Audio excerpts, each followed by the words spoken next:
लाते हैं सिनेमा के बहाने से, और विचारों की विभिन्नताएं हम लोगों के समक्ष वो प्रस्तुत करते हैं। इसमें साबरमती के संत के बहाने से आज़ादी के पूर्व और आज़ादी के बाद, कुछ तुरंत बाद, ज़्यादा नहीं, कुछ तुरंत बाद विचारधारा किस तरीके से बदली सिनेमा में। मैं संक्षेप में चाहूँगा कि मुन्ना पांडे सर जो हमारे बीच यहाँ सत्यवती कॉलेज दिल्ली यूनिवर्सिटी से मौजूद हैं, सिनेमा की गहन समझ रखते हैं, वो अपने संक्षेप में बात रखें, और साथ में प्रोफेसर मलखान सिंह सर जो जेएनयू से यहाँ आए हैं विशेष आग्रह पर। थैंक यू देश। सबसे पहले तो राजकुमार विद्यालय मंगलोर के पूरे परिवार को और बच्चों को प्रणाम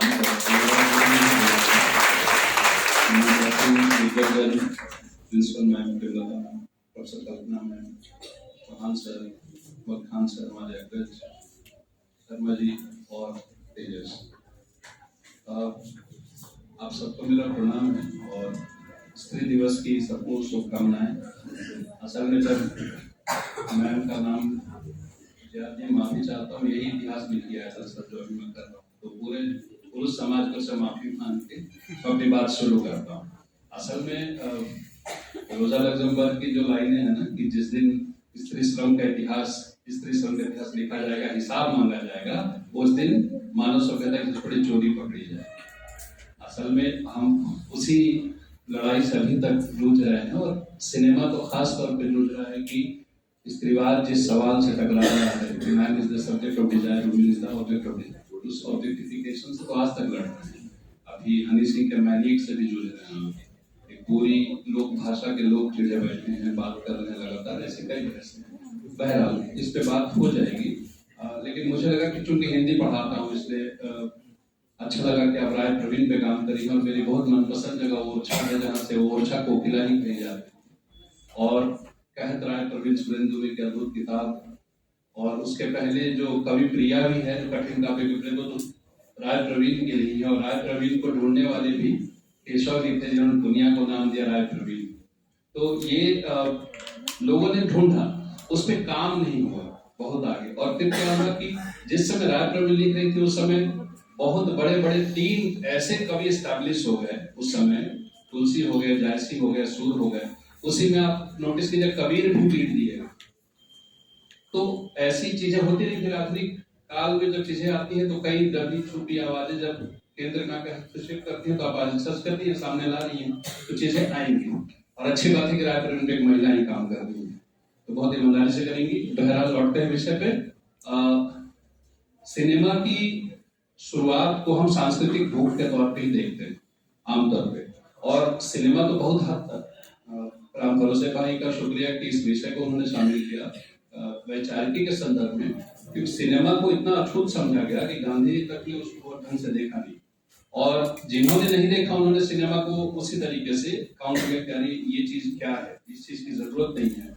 क्योंकि जब हम सांस्कृतिक अध्ययन प्रणालियों में जाते हैं, वहां पे सिनेमा या कॉमिक्स या ऐसी मनोरंजन की दूसरी चीजें मेन स्ट्रीम में आके और लगातार अकादमिक जगत को प्रभावित कर रही है। हमारे यहाँ सिनेमा अपने धार्मिक आधार पे नहीं आई पहले, क्योंकि जिस तरीके से वेस्ट वाले अपने सिनेमा बना रहे थे, हमें अपने सिनेमा बनाने की महसूस हुई। और आपको मेरे ख्याल से बच्चे अगर सुन रहे हैं तो तो जब हमारे यहाँ सिनेमा बनाने की शुरुआत होती है तो इसी बात से होती है कि फोटोग्राफी से आगे बढ़ के कैसे जाएं। जब आप दादा साहब फाल्के के पूरे स्ट्रगल को देखते हैं, जिसको परेश मोकासे ने जब हरिश्चंद्र की फैक्ट्री बनाई जो हमारे स्वास्थ्य एंट्री थी, आप देखेंगे तो हमारे समय देवताओं की पेंटिंग के जो सबसे बड़े चित्र मिलते हैं वो किसके मिलते हैं?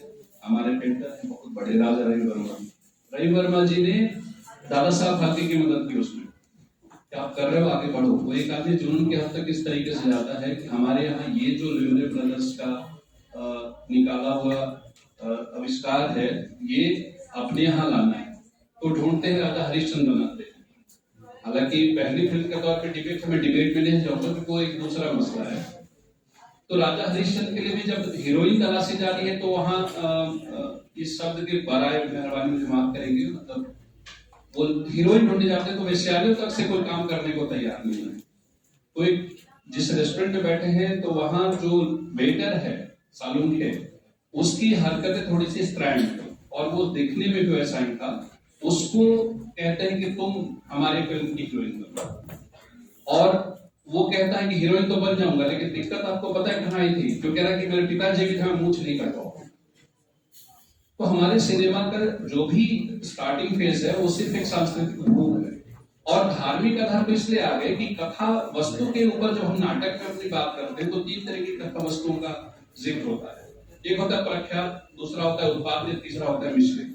प्रख्यात आप जानते हैं, रामायण महाभारत की कहानी जनमानस सीधे तौर पे जो लोकाश्रय जिनको मिला हुआ है, राज्य आश्रय भी मिला हुआ है। उत्पाद वो हो गए जिसको प्रोडक्ट के तौर पर हम बनाते, कोई भी फिक्शनल कहानी बना देते हैं। तीसरी कहानी मिश्रित में आती है कि थोड़ा सा पॉपुलर हो, थोड़ा मसाला वो मिक्स करते हैं अपनी कहानी, फिर एक दूसरी कहानी। तो मूलतः पहले तो उस चमत्कार को अपने यहाँ अपना बनाने की कोशिश और उसके बाद विचारधारा इसी विषय पर मैं मलखान सर से बात करना चाहूंगा कि जब दादा साहब फाल्के सिनेमा लेकर के आए और वो चमत्कार और मनोरंजन के साथ में उन्होंने धार्मिकता को शामिल किया, उसके बाद किस तरीके से विचारधाराओं की संकल्पनाओं ने जन्म लिया मनोरंजन के बीच में, और साबरमती संत के बहाने आजादी से पूर्व और आजादी के कुछ बाद तक की विचारधारा कैसे बदली, वो इस पर अपनी बात रखी। बहुत धन्यवाद आदरणीय मंच। और मैं अपने प्रिय मुन्ना जी की बात को आगे बढ़ाते हुए इन्होंने नया प्रश्न कर दिया कि इसमें विचारधारा का समावेश कैसे होगा। पहले तो आप सबको आज के इस महिला दिवस की बहुत बहुत बधाई, और फिर हम यहीं से शुरू करते हैं कि कोई भी विचारधारा वो किसी एक व्यक्ति, किसी एक वर्ग, किसी एक जाति, किसी एक धर्म, किसी एक राष्ट्र तक अगर सीमित है तो कहीं ना कहीं वह एक सीमित विचारधारा है। विचारधारा जब अनुभव की कसौटी में कसते कसते सार्वभौम स्वीकृति को प्राप्त हो जाती है, यानी सबके लिए हितकर सिद्ध हो जाती है, तो वह विचार मूल्य बन जाता है, और फिर उन मूल्यों के आधार पर संस्कृति का विकास होता है, तब वह देश महान होता है। तो किस प्रकार से अपने मूल्यों को, मूल्य यहाँ विचार के रूप में, उन श्रेष्ठ मूल्यों को, उन उदात्त मूल्यों को, उन मानवीय मूल्यों को जो सबके लिए हित करते, उसे किस प्रकार से सिनेमा ने अंगीकार किया, उसका समावेशन। सवाल ये है, तो क्या थे हमारे कौन से विचार थे जो सिर्फ हमारे देश के लिए नहीं पूरी दुनिया के लिए प्रेरक थे, मूल्यवान थे? इस पर बात करें। मैं फिर से अपनी बात की शुरुआत तुलसी से करूँ। तुलसी कहते हैं कि कृत सृजी नारी जग माही, पराधीन सपने सुख नाही।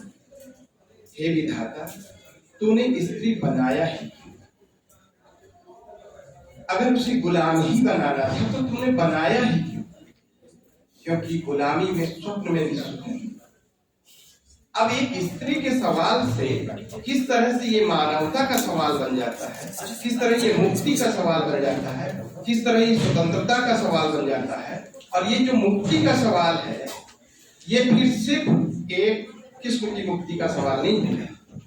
ये समाज में हर प्रकार की विकृति, हर प्रकार के संतरास, हर प्रकार की विसंगति, हर प्रकार के अंतर्विरोध, हर प्रकार के जो मानव विरोधी मूल्य हैं, उन सब से मुक्ति का सवाल है।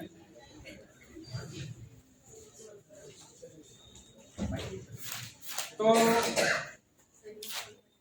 अब ये मुक्ति का सवाल किस प्रकार से, सिनेमा हमारा जीवंत माध्यम है, किस प्रकार से इस मुक्ति के सवाल को सिनेमा अपने में समाहित करता है, यहां से मैं बात करता हूं। तो आप देखते हैं कि जब हमारा आजादी का आंदोलन अपने चरम पर था, तब प्रेमचंद जैसे लेखक सामने आए और उन्होंने कहा कि कहीं ऐसा न हो कि यह आजादी कुछ पढ़े लिखे संपन्न लोगों की आजादी बनकर रह जाए। इसलिए कहा कि इस आंदोलन के एजेंडे में आखिर है क्या? क्या इस एजेंडे में किसान सम्मिलित है? क्या इस एजेंडे में मजदूर सम्मिलित है? क्या इस स्वतंत्रता के एजेंडे में गांव सम्मिलित है? अगर नहीं सम्मिलित है तो उसे सम्मिलित किया जाए।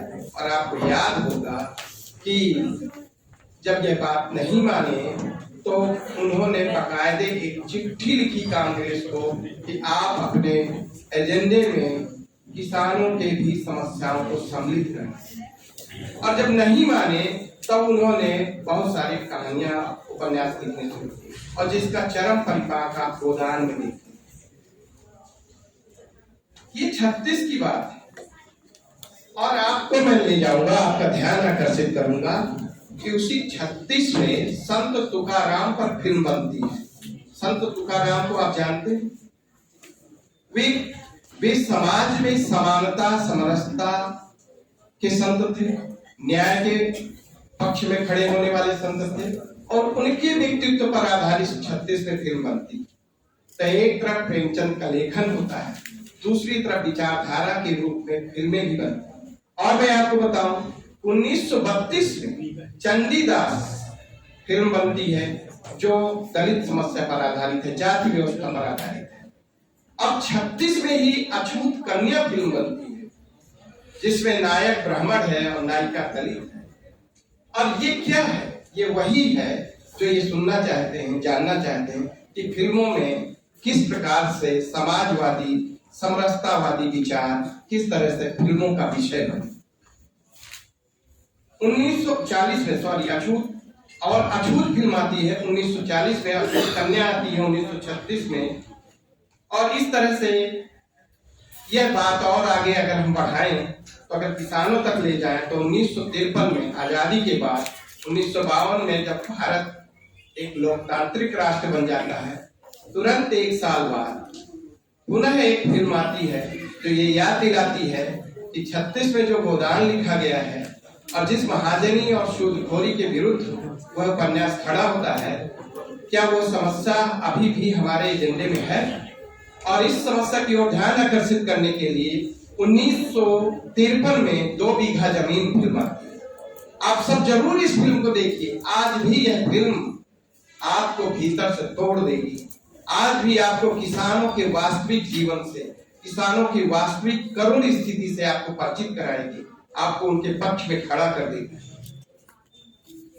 और सोचिए कि 1953 में जो फिल्म जिस विषय को लेकर आती है, किसान आज भी उसी स्थिति से जूझ रहा है।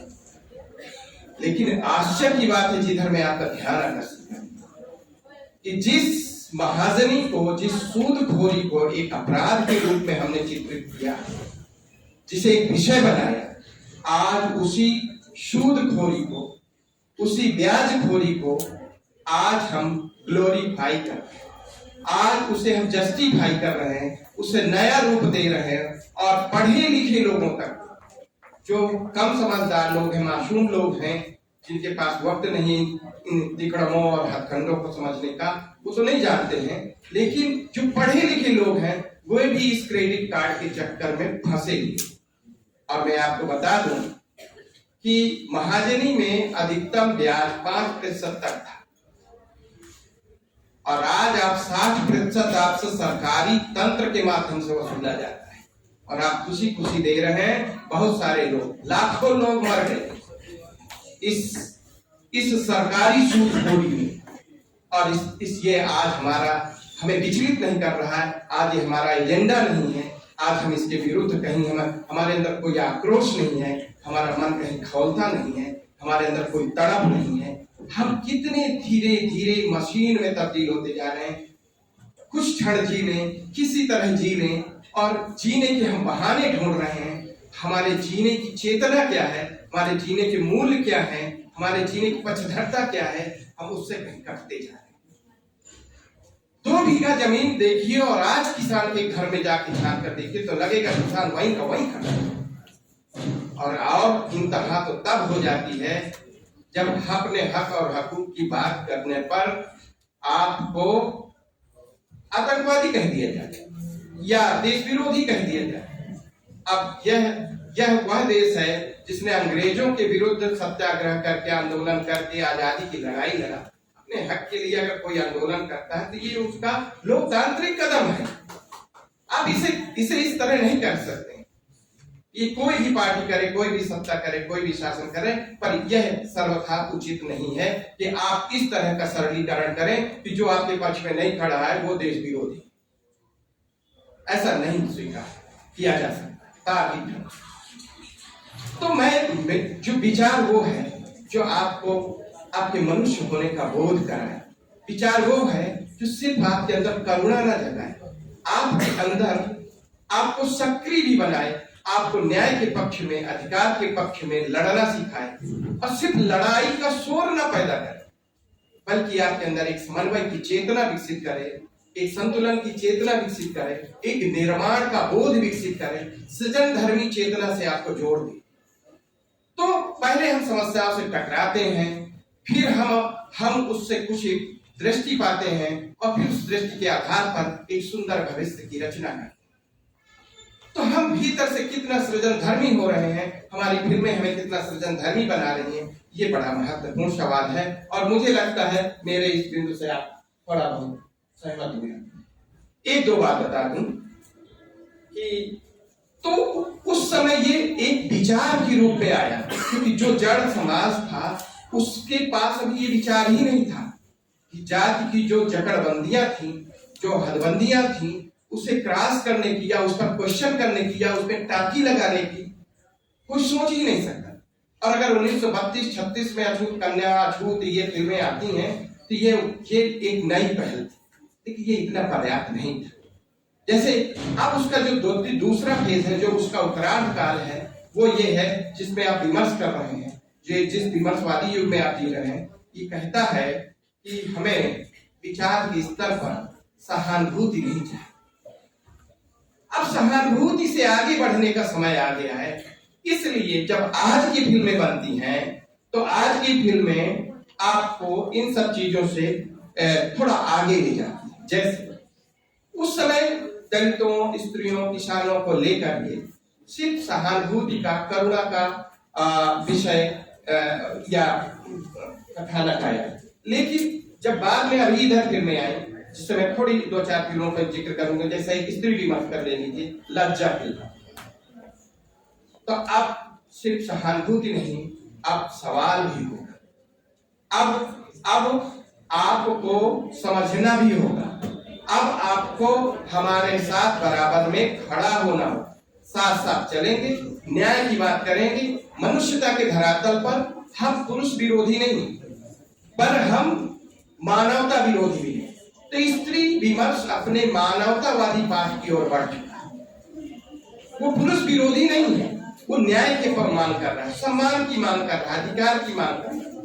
वो ये नहीं कह रहा कि जिन चीजों का हम विरोध कर रहे हैं उन्हीं चीजों का हम स्वयं धारण करें, यानी जिन बुराइयों के विरुद्ध हम पुरुषों का विरोध किए, हम उन्हीं बुराइयों को स्वयं अपना लें, यानी जो अन्याय पुरुष कर रहा था वही अन्याय स्त्री करने लगे। ये स्त्री विमर्श का स्वरूप नहीं है। स्त्री विमर्श आपके कुकृत्यों का ब्यौरा लेकर आया, लेकिन उसे अगले फेज में उसने मानवतावादी पाठ से जोड़ा कि हम दरअसल स्त्री पुरुष से आगे बढ़कर कोई भी मनुष्य हो और उसके साथ अन्याय हो रहा तो हम उस अन्याय के विरुद्ध आवाज है स्त्री विमर्श।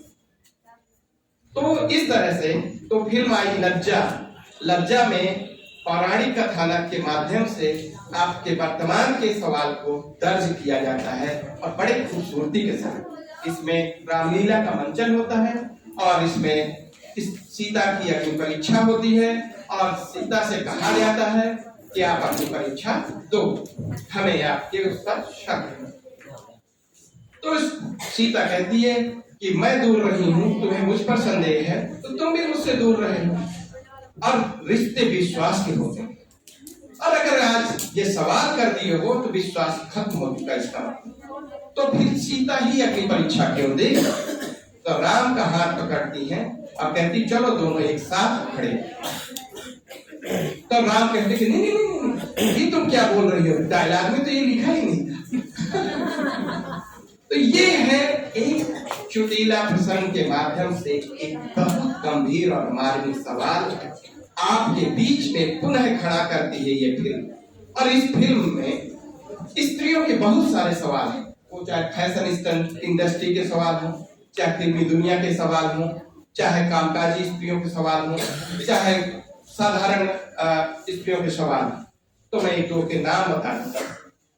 लेकिन जिन फिल्मों ने स्त्री विमर्श का इतिहास रचा है उनका जिक्र होना बहुत जरूरी है। जैसे बैंडिट क्वीन, बेशक स्त्री शोषण का और स्त्री सशक्तिकरण का दोनों का बेजोड़ फिल्म है। उस फिल्म को माने अद्भुत फिल्म है। लेकिन लज्जा, मर्दानी, स्त्री, टोर, जुबैदा आदि कई हाईवे, ये कई फिल्में ऐसी आई जो स्त्रियों के अलग अलग सवालों को दर्ज करती हैं और अलग अलग तरह से स्त्रियों के सशक्त करती हैं, उन्हें जागृत करती हैं और उन्हें अपने हक और सम्मान के लिए आगे मजबूत बनाती।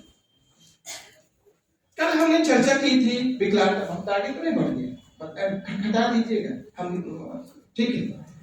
थोड़ा सा एक बात बस, कल बड़ी मार्मिक फिल्म थी रब दी आवाज। इसके पहले 3-4 फिल्में जरूर मैं आपका ध्यान आकर्षित करूंगा, देखिएगा। एक फिल्म देखिएगा दोस्ती, बहुत आपको मन भीग जाए, करुणा से ओतप्रोत हो जाए। दोस्ती देखिए, और उसमें बहुत सारा समाज का यथार्थ, समाज की दृष्टि, संकुचित दृष्टि, संकीर्ण दृष्टि, समाज का संकीर्ण व्यवहार सब सामने आता है और विकलांग जीवन का संघर्ष भी और उसमें दिखती। लेकिन उसका जो समाज है अभी भी दया, करुणा, सहानुभूति से आगे नहीं बढ़ता। लेकिन अगली जो फिल्म आती है, जिसे मैं कहूंगा, ये भी बिल्कुल लास्ट लेटेस्ट में आपने देखा होगा, अमिताभ बच्चन की ब्लैक देखा होगा। वह फिल्म फिर से एक बार नए सिरे से पूरे समाज को झकझोरती है और इन दिव्यांगजनों के पक्ष में, खासतौर से दृष्टिबाधित लोगों के पक्ष में पुनः से आपको नई तरह से संवेदित करती है कि नहीं। और कुछ मनोरंजन के साथ कुछ गंभीर सवालों को लेकर के एक फिल्म आती है फाना, देखा है? उसमें एक हीरोइन है जो दृष्टिबाधित है और हीरो है जो बहुत सुंदर है, पर वो जितना सुंदर है उतना ही उसका मन भी सुंदर है। वह उसके मन की सुंदरता का मुरीद होता है और उसे प्यार करता है, उसे अपनाता है और वो मना करती है। बहुत शानदार, बड़े तनावों के साथ ये फिल्म आगे बढ़ती है, लेकिन संवेदना के स्तर पर अपने पाठकों को बहुत ही अंदर तक भिगो देती है। अब उसी का अगला चरण था रब दी आवाज। जो ये रब दी आवाज फिल्म थी, ये सिर्फ आपको क्षण भर के लिए, सिर्फ आपको करुणा से नहीं भरती है, बल्कि आपकी दृष्टि को भी मांझती है और एक नया पाठ ये रचती है कि दरअसल ये मेडिकल चैलेंज का सवाल है और मेडिकली हम सब कहीं ना कहीं अपूर्ण हैं, इसलिए हम सब में कहीं ना कहीं कमी है, इसलिए हम सब समान हैं, इसलिए उनके इस कमी के आधार पर कुछ लोगों को टारगेट न किया जाए। दरअसल हम सब में कोई ना कोई अपूर्णता है, कोई तनावग्रस्त है, कोई किसी रूप में, कोई किसी रूप में। यहाँ तो अब आज के दौर में जब चारों तरफ से आघात प्रतिघात, विज्ञापन, प्रचार प्रसार, टीवी, मोबाइल और ये वो, आदमी तो कचरा हुआ जा रहा है। अभी तो सवाल उठ रहा था कि आदमी मशीन हुआ जा रहा है। मैं आज एक नई बात कह रहा हूँ कि आदमी कचरा हुआ जा रहा है। अरे ताली बजा दो।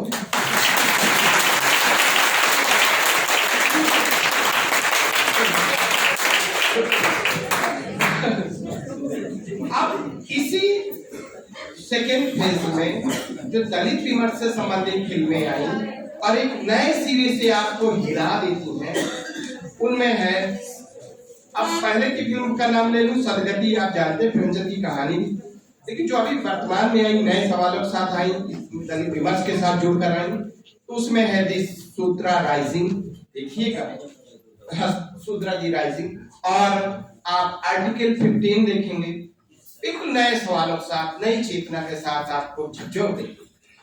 और नई फिल्म आने वाली है, आ चुकी हो पता नहीं, जय भीम आ चुकी है, मैंने देखा नहीं, सुना था। और गुठली लड्डू ये सब तो आ ही नहीं है, लेकिन मजेदार मध्य वर्ग के सवालों, मध्य वर्ग की मनोविकारों, मध्य वर्ग की कमजोरियों, मध्य वर्ग के संघर्षों, मध्य वर्ग की थोड़ी थोड़ी इच्छाओं, थोड़े थोड़े झगड़ों, थोड़े थोड़े तनावों को संबोधित करती हुई जो एक फिल्म आई है सीरीज आई है, उसे जरूर देखिएगा। लगता है वो आपकी दुनिया को खोल के रख दिया है। वो है गुल्ला। किसी ने देखा हो तो देखिएगा, तो शानदार है। लेकिन ये तो रही विमर्शों की बात है कि कुछ फिल्में हैं जो आपके जीवन के महत्वपूर्ण सवालों के साथ आपके सामने आई हैं और जो सच में साहित्य की वैचारिकी को एक नया आयाम प्रदान करती हैं। बस संक्षेप अंतिम से मैं नाम केवल देखिए, उनमें फिल्मों में है आरक्षण फिल्म। आरक्षण जैसे महत्वपूर्ण विषय पर नए सिरे से विचार करने पर आपको मजबूर करेगी। राजनीति और गंगा जल, राजनीति के अपराधीकरण से लेकर राजनीति के बाजारीकरण तक आपको ले जाती है। और शहर की जो भागम भाग जिंदगी है, सिटी लाइट के माध्यम से देख सकते हैं। स्कूल के बहुत सारे सवाल नए दर्ज हुए हैं। ये आज के सिनेमा की सबसे बड़ी उपलब्धि है। इन अछूते प्रश्नों को कोई टच नहीं किया था। तारे जमीन से और 3 इडियट से शुरुआत होती है। English medium, Hindi medium, tiffin box, ये सब सवाल ये स्कूलों से संबंधित सवाल हैं, बच्चों से संबंधित सवाल हैं, जिन पर किसी की नजर ही नहीं। और ये बड़े महत्वपूर्ण सवाल हैं। इन सवालों से ये फिल्में आपको रूबरू कराती हैं।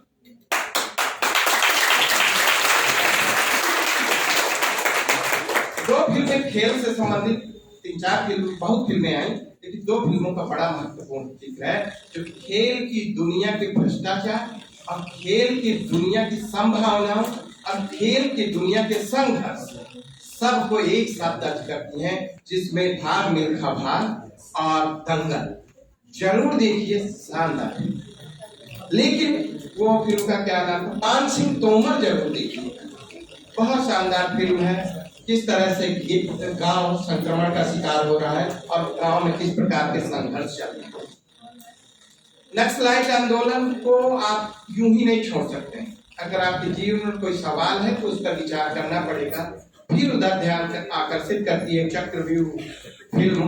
लेकिन देशभक्ति की ओर सबसे अच्छी फिल्म ले जाती है केसरी, जो इस सदी की अच्छी फिल्मों में से एक है, जो आपको भीतर से उस राष्ट्रीय उत्सर्ग से आपको परिचित कराती है, उस बलिदान के प्रति आपको गौरवान्वित करती है और बलिदान की भावना से आपको भर देती है। जबकि देशभक्ति जैसा विषय का भी व्यापारीकरण हो सकता है, राजनीति भी हो सकती है, लेकिन उस दौर में केसरी जैसी फिल्म आपको सच में देशभक्त बनाती है, आपको देश के प्रति उत्सर्ग की भावना से भर देती है।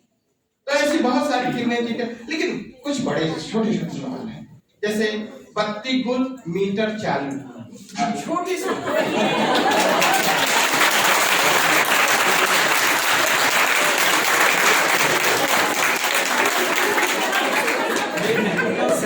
दादाजी गंभीर होता जा रहा है। बिजली विभाग वाले भी नहीं चाहते कि बच्चों के ऊपर इतना बौद्धिक दबाव डाला जाए। शायद इसी बहाने से उन्होंने 32 गुल कर दिया और आपने जिक्र भी किया 32 गुल मीटर चालू। बच्चे एक बार फिर शांति रखें, हम लोग यहीं से बोल सकते हैं और आपके लास्ट तक आवाज जाएगी। शांत रहिए। मलखान सर, आपका बहुत धन्यवाद। आपने बिल्कुल संक्षेप में पूरा सिनेमा का इतिहास अपने आप में यहाँ पे रख दिया है, इतनी सारी फिल्मों के बहाने से, और जो गंभीरता आपने पैदा करी है यहाँ पे। उस बीच में कुछ व्यवधान भी उत्पन्न हुए है, वो हमारी वार्ता को शायद उस गंभीरता से बचाने के लिए एक फिल्म जरूर देखिएगा, धर्म। एक फिल्म जरूर देखिएगा, धर्म। धर्म से संबंधित जो सवाल है, अगर उनसे आपको टकराना है तो एक धर्म फिल्म देख लीजिए। ये हिंदू धर्म से संबंधित है और मुस्लिम धर्म से संबंधित सवाल से टकराना है तो या रब एक फिल्म है। दोनों फिल्में देख लीजिए। दोनों धर्मों की एक एक ईंट उखाड़ लेती है फिल्म। सर, आपने जो सिनेमा का संक्षेप में इतिहास रखा, उसमें साबरमती के संत के बहाने गांधी भी आए और अंबेडकर वाली विचारधारा जो है वो हम देखते हैं सिनेमा में कहीं न कहीं छूती रह जाती है।